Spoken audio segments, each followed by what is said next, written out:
Hey everybody, how's I doing? Who all we got up in here? Let me see if I got some Beaverines in here. Throw me up some FJBs.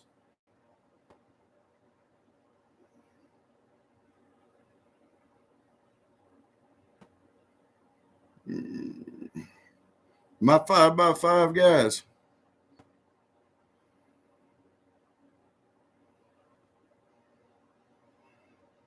Bama Jen, how you doing? Steady boy, how's it going? Kid Coleman, Katrinka, Teresa Buchanan, how's it going, girl? McBean Scottish Fitness, hi there. Thanks for the 5x5s. I appreciate it, guys. This is my first live stream, and I've been playing with this all day, trying to make sure that I'm doing it right. I'm glad y'all are here. Thanks for coming in. And I want to take just a second to say a heartfelt thank you for all of your well wishes and your prayers and your good thoughts and stuff that you guys have been sending me this week. Um, I am supposed to go in early Tuesday morning for another ultrasound on Chumley here. And then I've got a biopsy scheduled for Wednesday afternoon. I am going to miss the Prepping Artists first live chat. I'm sorry, I said I would catch the replay, but you guys need to check her and Rambo out Wednesday. Like I said, thanks for being here. Before we get into anything else, I just want to say I am just a little bit nervous, and I have been hyped up on coffee for the past 2 hours. So we're going to see where this goes, guys. Cookies. I'll take all the prayer cookies I can get there, steady boy. Uh, um, before we get to the war games, though, and this has been on my mind for a couple of days. Have you guys noticed just how fast things happen these days? It's like I started planning this live stream probably a week ago, maybe a little less, maybe a little more. Since then, we've had the China balloon float across the country, taking pictures and gathering information on whatever, it wanted to do and transmitting it back to China. And then they blew it up yesterday out over the ocean where are we going to be able to recover any of it? I don't know. Hey, Amber, how you doing? Cookie sounds good. Katrinka, thank you. I don't know if we're going to be able to get anything from this thing or not. And of course, Joe Biden was like, I wanted to blow this thing up 3 days ago. Joe didn't know what day it was 3 days ago. So they just let this thing float across. And there's been all kinds of speculation on what we should have done, what we shouldn't have done. Personally, I think we should have blew it out of the air while it was over Montana, but we'll see. Hi, Carrie. How are you? So we had that happen. Iran has launched 2 warships headed this way. And the mainstream media, they're like throwing shiny quarters down for 6-year-olds with ADD, and people just run and they look at this and then they run and they look at that. And it kind of makes you wonder what they're trying to pull over on us.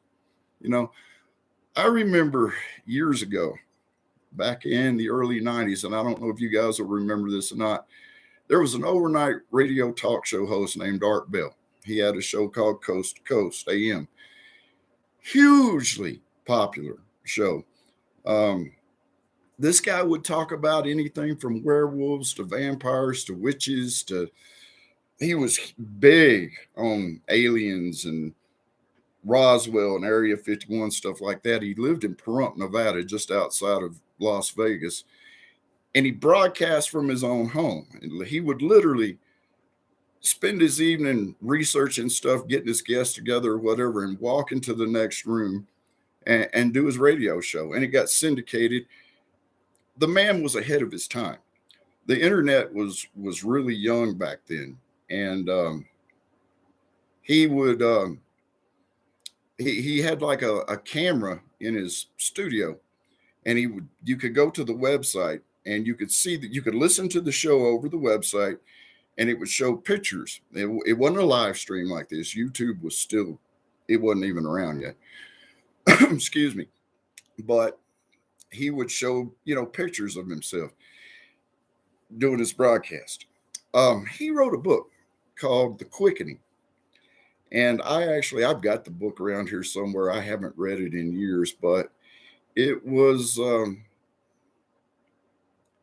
about, as technology and AI and things like that got more and more advanced, we would start seeing the world speed up. That's where he got the name The Quickening from. We would start seeing the world speed up. Yes, China does own Joe. Yes, they do. But I've noticed more and more here that that's the way it is. And with the internet, I click a live button and all of a sudden, boom, anybody in the world can see me live right now. Thank you, Michael G. I love you guys too. If there's anybody in here that's not a Beaverine, you'll soon find out what one is. But anyway, wherever I was at here, I can click on a button here and I'm live to the world, just that fast. It's instantaneous. And with everything that happens, and the way we look at this and then we look at that and we look at this, it makes you kind of wonder what's really going on in the world.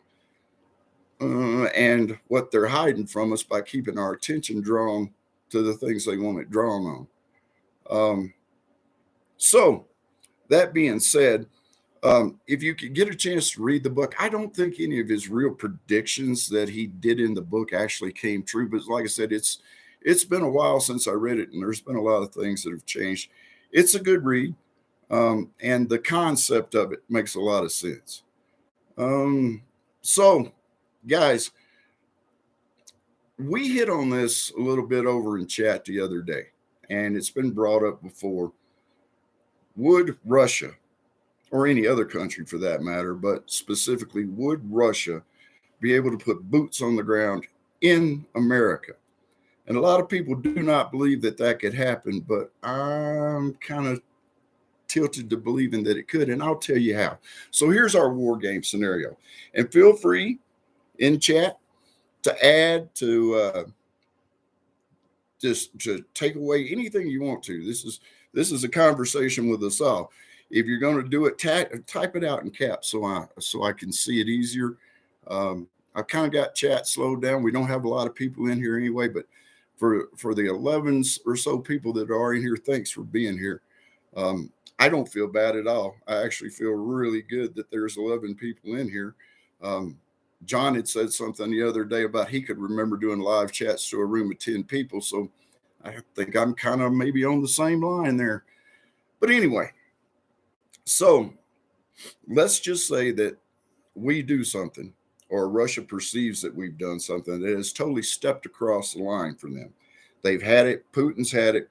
We backed that dog into a corner. We poked that bear with a stick too many times, and he's done with it. We've had a Russian merchant ship or spy ship off the coast of Hawaii for several weeks now. It was reported that there was a Russian warship just off the coast of, I think it was South Carolina, just off the eastern coast over there. There are 2 nuclear submarines somewhere in the mid-Atlantic that we don't know where they're at. Okay. So let's say that we poked that bear, and now the bear is going to bite us. He's had enough.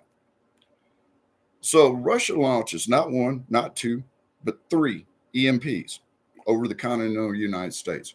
And the reason they're doing 3 is because if you listen to or read up about EMPs, there's several different views of how they work, how much damage they do, how much damage they won't do. So we're going to go extreme, preppers. We expect the worst and hope for the best, right? They blow one off over the East Coast, one over the West Coast, one over the middle of the country. Okay.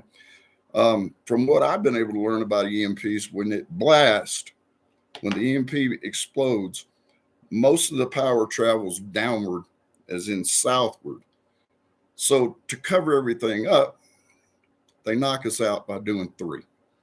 Um, at the same time, they take out our major seaports.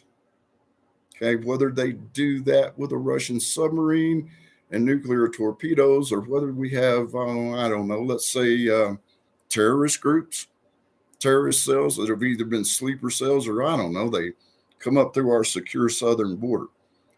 They take out the major seaports in the country.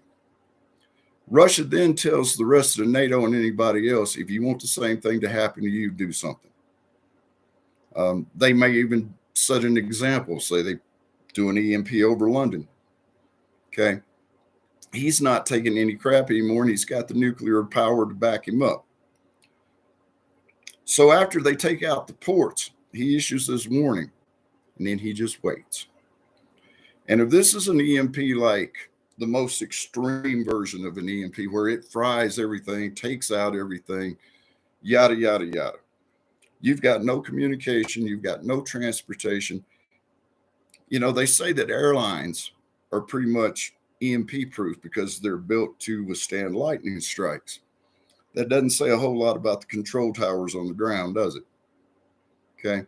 The control towers on the ground lose power, and there's no way to guide these planes in. I read in one thing that something like 500,000 people would die within the first day due to accidents and things like that. People with pacemakers and their own life support are just gone because the power's gone. So now what they do is they just wait. 6 months, a year, they just wait. They let the population starve, die of disease, social unrest. You know, the marauders come in, you know, the groups are formed, and then they put boots on the ground. Now, I don't think they would attack the major cities because those places are going to be just straight up jungles. Okay, they may not want to go into the major cities, but they'll take the little ones, set up their own government. So, what do you guys think? Do you think it's possible? Do you think it's probable? Okay. Too slow mode. I'm sorry, Carrie. I didn't know. I don't even know if I want to try to mess with it right now. Let me see here.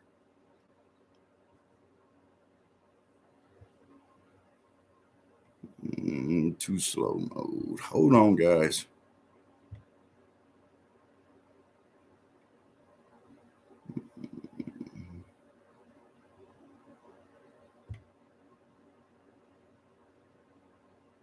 Let me see if I can figure this out real quick. Obviously not. I apologize that it's too slow, guys. The next time I will speed it up. Like I said, this is my first time. But if you got any kind of ideas, please let me know. Oh, thank you, Katrinka. I appreciate that. At least this way I can actually see what you guys are saying because I'm a little bit slow. But do you think that might be a possibility? Okay. That they could take us down that quick. I've looked at it. I don't know. Pamagen made another Faraday cage yesterday. Not taking any chances. That's a good idea. I've got a small one. It's basically it's a metal trash can. It's big enough for me to put some electronic equipment and things like that in. You know, some radios, maybe a cell phone. I don't understand why anybody wants to put a cell phone in a Faraday cage because if it's an EMP, the cell towers are going to be out. So, you know, maybe you can hook up to a satellite and get internet. I don't know. I haven't really went into it that much. And it's like I said, when it comes to EMPs, there's so many people with so many theories saying that they're right and this is right. You know, I heard one thing that probably 10 out of every 100 cars would be affected by an EMP. If you're on a freeway and there's 100 cars out there and 10 of them go down, you're going to have accidents. You know, if there's an EMP and you're out driving, you're not going to be able to get directions where to go. Traffic signals are going to go out just from the electricity going out.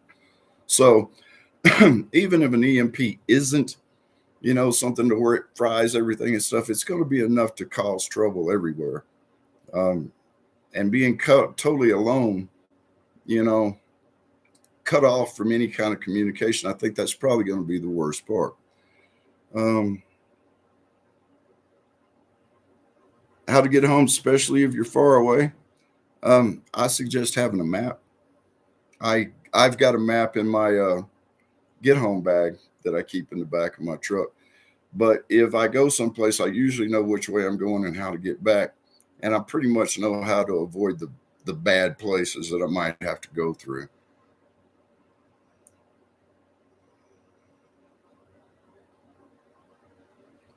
They might fire an EMP off, then we won't be a threat to them. Exactly, Kelly, exactly. Thank you, Pilgrim Prepper. How you doing? I really wish I could speed this chat up, but I have no idea how to do it, guys, and I apologize for that. Let me see if I hit the edit button. If I go blank, I apologize. I'm gonna try something here.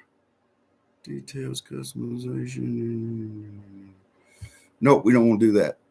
Okay. I will have the chat on a little bit faster the next time. I thought 30 seconds would be great. Okay, so maps and compasses on you at all times in a get home or bug out bag. Yes, sir. That is, or yes, ma'am, that is correct.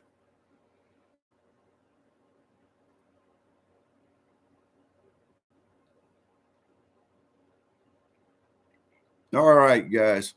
So I appreciate you guys coming up. Reach up there and smash that thumbs up if you would, if you have not already. If you're on here and you are not subscribed to the channel, do that YouTube thing. Go up, hit the subscribe button. Give me a thumbs up. Hit that little bell so you know when I've got another video coming out. I'm going to try to do a video sometime this week. I don't know if I'm going to be able to get to it. I've got a lot of off time this week, but I've got a lot of, medical doctor kind of things going on. So I'm going to kind of be busy. Like I said, prepping artists, I am going to get a chance to watch you guys' video. I'm just not going to be able to participate in the live stream. Congratulations too, by the way, on what, you're over 100 subscribers now. Good deal. Good job. If I missed anybody, hey, appreciate you being here.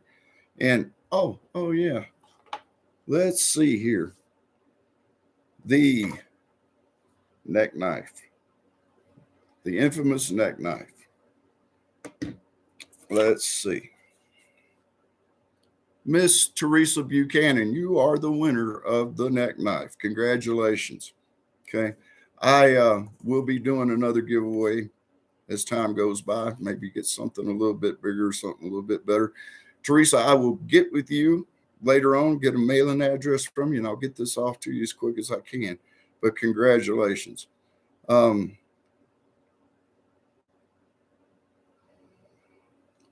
Katrinka, I will. And Teresa, thank you. God,